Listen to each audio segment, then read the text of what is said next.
समझाएंगे। यहाँ पे हम रोकना चाहेंगे, आप बोल रहे हैं कि जो अन्य पार्टी जो कर्म किए हैं, कुकर्म किए हैं, कर्म नहीं कुकर्म बोलिए। हाँ, जो कुकर्म किए हैं, क्या उस चीज को आप बताएंगे कि आप अपना पार्टी में जो विकास कीजिएगा उस चीज को आप बताएंगे? इसका क्वेश्चन नहीं किया, मेरा क्वेश्चन ये था कि अन्य पार्टी का कमियों को आप गिनाएंगे कि आप अपना काम कीजिएगा? जी दोनों ही रहेगा। नमस्कार, जोहार, आप देख रहे हैं न्यूज 10 और न्यूज 10 में आप सबका स्वागत है। चलिए फिर और एक ऐसे व्यक्ति के पास आज इंटरव्यू लेने आए हैं जो कि क्या बोलते हैं, छुपा रस्तम निकले हैं और अभी फिलहाल पार्टी के जो है चुनाव आयोग के जो प्रतिनिधि चुना गए हैं, पार्टी के जेलकेम पार्टी के प्रतिनिधि चुनाव आयोग से। तो चलिए बात करते हैं अमित महतो जी से। सबसे पहले आपको धन्यवाद सर जी। बहुत बहुत जोहार, बहुत बहुत आभार आपका, और आपका भी चैनल को, आपके चैनल के माध्यम से आपके तमाम सब्सक्राइबर फॉलोअर्स को भी बहुत बहुत आभार करते हैं। आपने भी खतियानी आंदोलन को, भाषा आंदोलन को बहुत कवरेज किया है। चलिए सबसे पहले आपका नाम तो बता दीजिए। जी मेरा नाम अमित महतो जी है। हम चंदनक्यारी विधानसभा के बिजुलिया पंचायत से संबंध रखते हैं। इससे पहले हम लोकसभा चुनाव में प्रभारी भी रहे हैं, इलेक्शन एजेंट के रूप में भी 24 में काम कर चुके हैं, और बहुत पहले से ही जयराम महतो जी के साथ आंदोलन में जुड़ चुके हैं। लेकिन कैमरा में नहीं आते थे ना? नहीं, कैमरा में देखिए, बात ये है कि जमीनी फील्ड में काम करने पे बहुत सारा चीज छूट जाता है। अच्छा, ये बात है ना। चलिए बहुत ही अच्छा लगा, कहता है कि ये पढ़ा लिखा का पार्टी है, और बहुत ही अच्छा लगा है कि आपका क्वालिफिकेशन क्या है सर जी, थोड़ा बता दीजिए तो। देखिए, हम 2014 में मैकेनिकल इंजीनियरिंग पंजाब से पास किए थे, और पास करने के बाद जो है हम वहाँ पे बहुत सारे दोस्त जो थे वो हमें इंकरेज किए कि आपके झारखंड में तो बहुत सारे एमएनसी कंपनी है और सरकारी नौकरी भी उधर से निकलती है, तो आप वहाँ पे जाके आप तैयारी कर सकते हैं। तो ये सब को लेकर हम झारखंड आए और अपना तैयारी भी स्टार्ट किए, और तैयारी स्टार्ट किए। फिर मेरा सेफ्टी सुपरवाइजर में जॉब भी लगा टाटा कंपनी में। तो बहुत सारी वाकया हैं, और जॉब जॉब के साथ साथ तैयारी भी की। लेकिन आप तो जानते ही राकेश सर कि यहाँ का एग्जाम का क्या हालात है झारखंड में, और ऐसे ही ये आंदोलन नहीं खड़ा हुआ। जेई का एग्जाम हम भरे 16 में, और जेई का 3 बार मैंने क्वेश्चन लीकेज हो गया। हम लोग थक गए थे, पूरा थक हार गए थे। लास्ट में आप लोग सिस्टम को ही सुधारने के लिए उतर चुके ना? निश्चित तौर पे क्या करेंगे, अब हर 5 साल में समय पे चुनाव हो जाते हैं। अगर कोई डेथ किया विधायक तो 6 महीना में चुनाव उपचुनाव हो जाते हैं। लेकिन हमारा एग्जाम, हम लोग स्टूडेंट्स इतना पढ़े लिखे हैं, लेकिन कहीं गए तो क्वेश्चन लीकेज हो गया।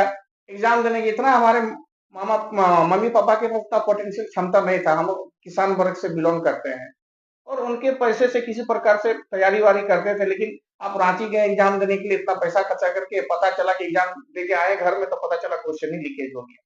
फिर 4 साल बाद, 3 साल बाद एग्जाम हो रहा है। बहुत मैंने हम लोग इतना मानसिक प्रताड़ना हम लोग झेल रहे थे, मेंटली इतना हम लोग कमजोर हो गए थे कि लास्ट में बहुत पॉलिटिशियन में आना ही पड़ा ना, राजनीतिक में आना ही पड़ा। निश्चित तौर पे इसीलिए हम लोग को आप देखें कितना बड़ा आंदोलन हमारे टाइगर जयराम महतो जी के नेतृत्व में, यहाँ के लोगों के सहयोग से खड़ा हो चुका है। स्टूडेंट का ही ये आंदोलन था, जिस हम जैसे प्रताड़ित थे उसी प्रकार से जितने भी आज आप बड़ा बड़ा सभा देखिए, बड़ा बड़ा आंदोलन देखे, सब हमारे युवा लड़का ही जो मेरे तरफ प्रताड़ित, वो लोग भी प्रताड़ित है, तभी ये आंदोलन खड़ा हुआ। और करप्ट पॉलिटिक्स का तो हालत बहुत खराब है यहाँ पे झारखंड में। चलिए बहुत ही अच्छा लगा। सबसे पहले आया जेलकेम पार्टी के सुप्रीमो और सर डुमरी विधायक, माननीय विधायक जी। तो कुछ लोगों का और जनताओं का और कुछ अन्य दलों का जो कार्यकर्ता यानी नेता, उन लोगों का कहना क्या है कि टाइगर जयराम महतो जी है वो सिर्फ रील में काम करते हैं, रियल में काम नहीं करते। क्या कहना चाहते हैं? ऐसा कोई बात ही नहीं है। ये तो उनका जो माने राजशाही जिंदगी चल रहा था 25 साल तक, वो कहीं ना कहीं खतरा में आ गया है। आज आप देख सकते हैं कि एक सिंपल सा विधायक है, लेकिन अपना सैलरी का 75% विद्यार्थियों को दान कर दिया। क्या है उनके पास, कितना फंड है आप बताइए ना। लेकिन फिर भी आप देख सकते हैं कि इतना सिंपल विधायक होने के बाद भी वो अपना सैलरी का 75% दान किए हैं। यही नहीं, जितने भी पार्टी के विधायक हैं, उनका कहीं ना कहीं अपना राजशाही जिंदगी खतरा में पड़ गया है, जिसके कारण वो तब तरह तरह का जो है आरोप लगा रहे हैं कि ये रील बना रहे हैं, ये कर रहे हैं, वो कर रहे हैं। देखिए, ये सब उनका लाइफ जो है कहीं ना कहीं खतरा में आ गया, उनका राजशाही जिंदगी खतरा में आ गया। तमाम विधायक लोग का, उनको 25 साल हम लोग दिए हैं। 25 साल में लोगों ने क्या किया? आप जाइए तो जितने जितने कंपनी है उसमें देखिएगा उनका बेटा का, बेटी का ठेका चल रहा है, उनका दामाद का ठेका चल रहा है। वो विधायक मर रहा है तो उसका दामाद विधायक बन रहा है, उसका बेटा बेटी विधायक बन रहा है। तो ये लाइफ कहीं ना कहीं जयराम महतो के आने के बाद खतरा पड़ गया है।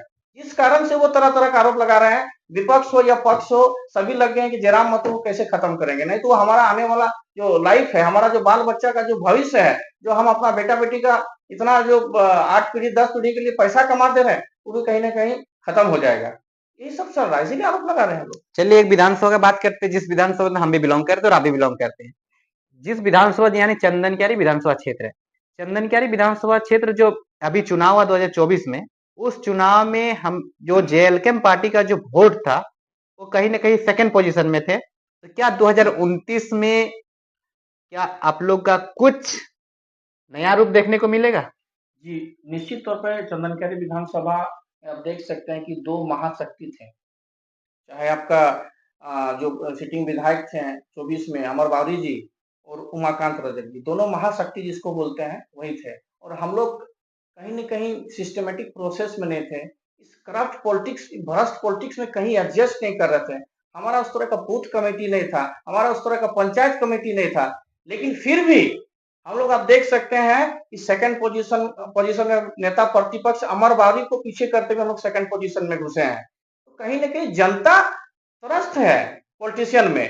बस थोड़ी-सी कमी कहीं हुई थी जिसके कारण जनता को थोड़ा समझाने में हम लोग सक्षम नहीं हो पाए थे। लेकिन अब धीरे-धीरे हमारा अधिवेशन हुआ, आप देख सकते हैं कि हाल-फिलहाल में हमारा अधिवेशन हुआ और अधिवेशन के माध्यम से हमारा एक टास्क तय हुआ है और चौबीसों जिला के बूथ में जितने भी बूथ हैं, उसमें हम कैसे जो झारखंडी कैसे जो हमारे करप्ट पॉलिटिशियन है, जो भ्रष्ट नेता लोग किस प्रकार से झारखंड को लूटे हैं, किस प्रकार से हमारे स्थानीय नीति को लागू नहीं करने दे रहे हैं, किस प्रकार से हमारे नियोजन नीति के यहाँ की शिक्षा नीति को लागू नहीं करने दे रहे हैं यहाँ झारखंडी के लिए। ये सब हम लोग टास्क बनाए हैं और पूरा टास्क को बनाने के बाद पूरा टीम तैयार हो रहा है और टीम तैयार होने के बाद हम लोग गांव-गांव एक-एक घर जा के यहाँ के कुकर्म जितने भी विधायक बने 25 साल में, उन्होंने किस प्रकार से लूटा है झारखंड को, एक-एक व्यक्ति को हम समझाएंगे। यहाँ पे हम रोकना चाहेंगे, आप बोल रहे हैं कि जो अन्य पार्टी जो कर्म किए हैं, कुकर्म किए हैं, कर्म नहीं, कुकर्म बोलिए। अच्छा, कुकर्म किए हैं, क्या उस चीज को आप बताएंगे कि आप अपना पार्टी में जो विकास कीजिएगा उस चीज को आप बताएंगे जनता निश्चित को? तो देखिए, हमारे तो एक विधायक बने हैं,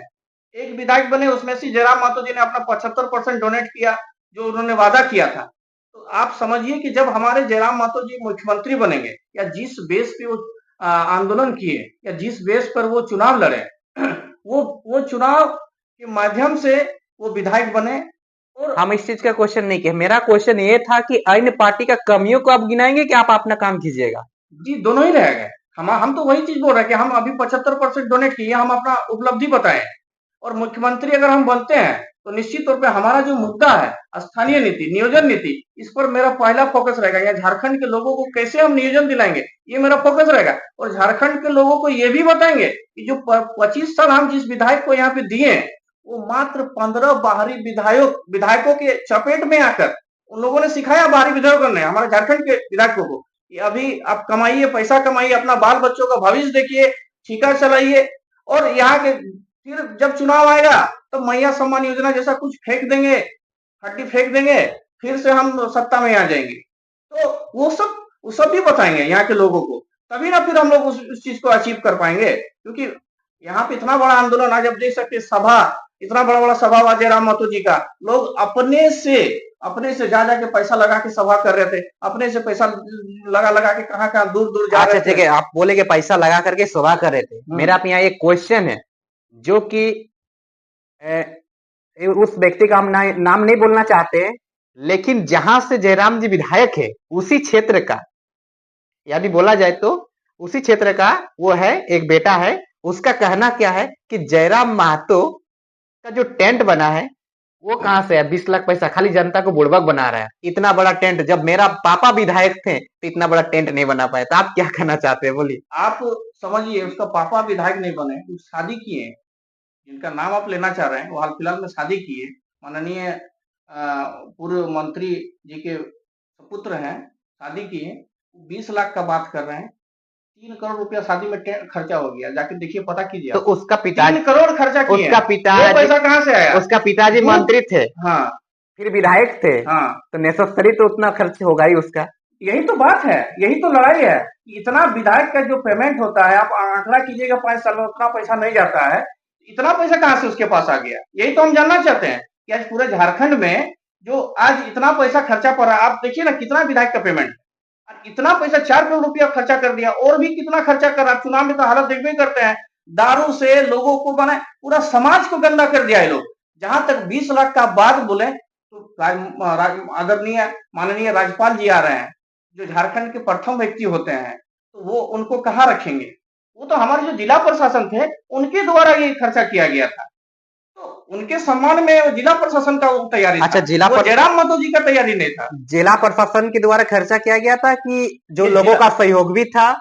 ये जिला प्रशासन का खर्चा किया गया था, जिला प्रशासन के द्वारा सारा काम किया गया था। अच्छा, चलिए, बहुत ही अच्छा लगा। और उसके बाद मेरा और एक क्वेश्चन जो है खटक रहा है, क्या 2029 में जब चुनाव होंगे तो क्या कहने का मतलब यही है कि जयराम महतो अपने बातों से मुकरेंगे तो नहीं? देखिए हम इस बात पे इसीलिए हम क्वेश्चन किए कि आप एक पार्टी के अभी नवनियुक्त ना हाँ, नवनियुक्त प्रतिनिधि अभी चुने हुए हैं, तो आपको तो सबसे ज्यादा जानकारी होना चाहिए कि पार्टी के अंदर हो क्या रहा है। तो क्या 2029 में कुछ ऐसा कुछ होने वाला है जिससे कि जनता को दुख हो? देखिए हम बता दे रहे हैं, लोगों को जगाने के लिए यहाँ किस प्रकार से भ्रष्ट राजनीतिक दल या नेता लोग माने शोषण कर रहे हैं लोगों का, इसको जगाने के लिए जयराम महतो ने जो संघर्ष किया है, हम उनके साथ बहुत दूर तक गए हैं और घूमे हैं, बाइक में घूमे हैं। हम याद है बिशुनगढ़ से हम लोग घुसे थे और वहां पे गांव-गांव में जाके बारिश हो रही थी और बाइक से हम लोग गए थे और वहां पे लोगों को समझा रहे थे। इतना संघर्ष किए लोगों को समझाने के लिए कि जो भ्रष्टाचारी नेता लोग हैं, लोकल विधायक भी जो है बहुत शोषण किए। तो इतना संघर्ष किए हैं और उनके अंदर हम रात दिन उनके साथ रहते थे, वो रो लेते थे। कभी-कभी झारखंडियत का बात को सोचते थे, झारखंड के लोगों का जो शोषण देखते थे, दर्द देखते थे, तो रो लेते थे। और आज आप उनके कामों को देखिए ना, आज उनके कामों को देखिए और अभी आप देखिए कि हम एक चीज आपको बता रहे हैं, उनके अंदर झारखंडियत कूट-कूट कर भरा हुआ है। सिर्फ उनके अंदर ही कूट-कूट के भरा हुआ है कि बाकी सब के पास भरा हुआ है? सबके पास, सबका सहयोग से ही। लेकिन वो जो दंश झेले हैं, वो पीएचडी करके चाहते तो कहीं प्रोफेसर का जॉब कर सकते थे। लेकिन जो त्रस्त देखे हैं लोगों का, जो यहाँ के युवाओं का जो दुख दर्द देखे हैं, निश्चित तौर पे आप देखिएगा कि 29 में एक बार आप मौका तो देखिए। आप तो देखे ना 25 साल उनको, अगर इनको भी मौका मिलना चाहिए। अगर इतना झारखंडियत का बात उठा रहे हैं, तो जब तक हम उनको मौका नहीं देंगे, तो हम कैसे जानेंगे कि वो सबसे बड़ी खबर यह है कि अमित जी का कहना है कि एक बार 2029 में मौका देके देखिए। टाइगर जयराम महतो को मुख्यमंत्री के रूप में आप लोग देखना चाहते हैं, एक बार सिर्फ मौका दे, सिर्फ एक बार ना जी, एक बार मौका देके देखिए।